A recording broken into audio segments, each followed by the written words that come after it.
그러나 왕후 와스디는 내시가 전하는 왕명을 따르기를 싫어하니 왕이 진노하여 마음속이 불붙는 듯하더라. 아민.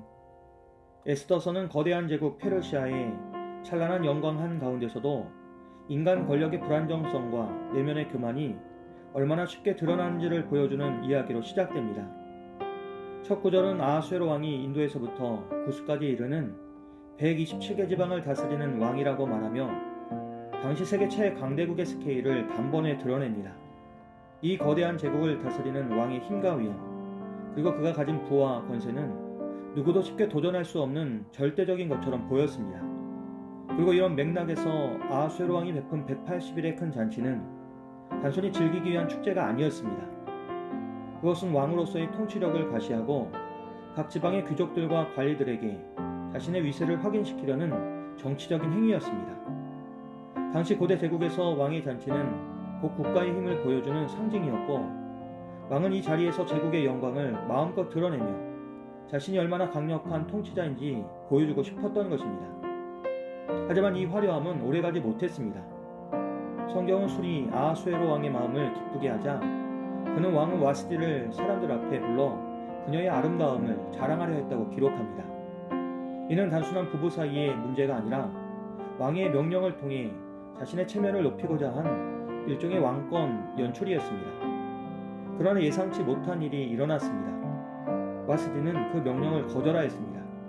성경은 그 이유에 대해 침묵하지만 고대 왕궁의 문화와 왕으로서의 위치를 고려하면 이것은 매우 파격적이고 이해하기 어려운 행동이었습니다. 그리고 문제는 그 다음이었습니다.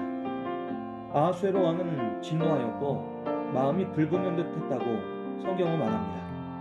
제국 전체가 지켜보는 자리에서 왕후가 왕의 명령을 거절한 것은 왕의 위엄을 무너뜨리는 일로 받아들여졌기에 아하수에로는 이를 개인적인 모욕을 넘어 국가적 위신의 문제로 보았습니다.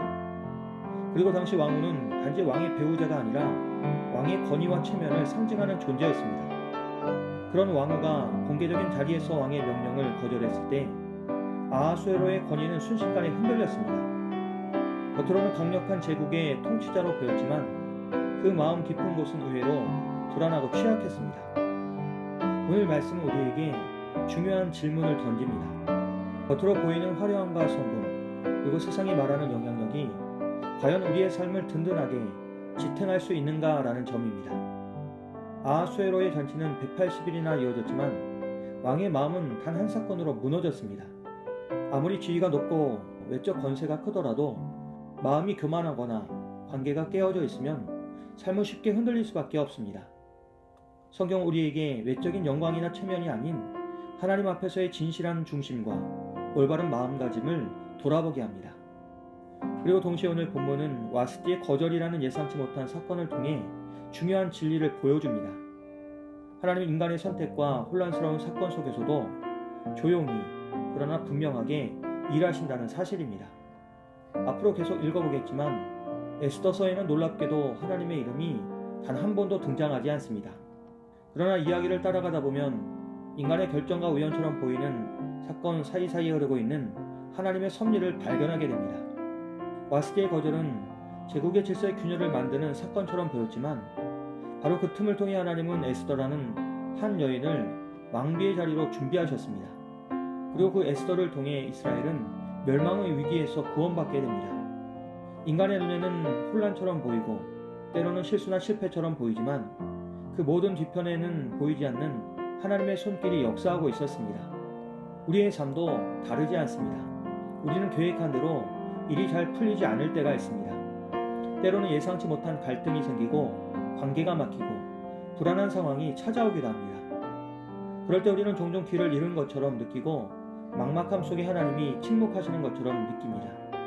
그러나 하나님은 침묵 속에서도 일하시며 혼란 속에서도 길을 여시고 우리가 알지 못하는 가운데 미래를 준비하십니다. 우리는 모든 그림을 다 보지 못하지만 하나님은 이미 우리의 앞길을 보고 계시며 그 길을 예비하고 계십니다.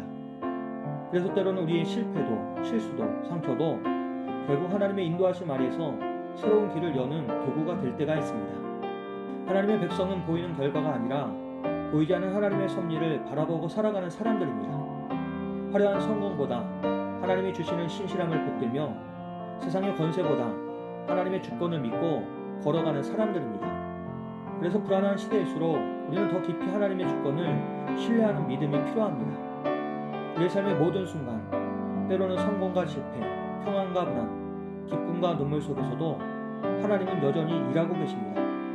우리가 즉시 그것을 보지 못할 뿐입니다. 그러나 그 믿음을 붙들 때에 우리는 상황의 크기에 압도되지 않고 하나님이 예비하시는 세계를 바라보며 다시 걸어갈 힘을 얻게 됩니다.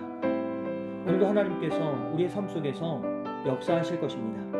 비록 사방이 막혀 보이더라도 그 어둠 속에서 새로운 길을 여시는 신실하신 하나님을 믿고 믿음으로 오늘도 한 걸음을 내딛는 우리 모두가 되시길 주님의 이름으로 간절히 기도합니다. 역사를 주관하신 하나님, 인간의 화려함이 아니라 하나님의 신실하심이 우리의 삶을 붙드시는 줄 믿습니다.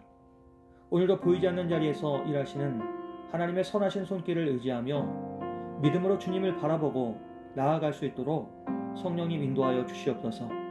예수님의 이름으로 기도합니다. 아멘.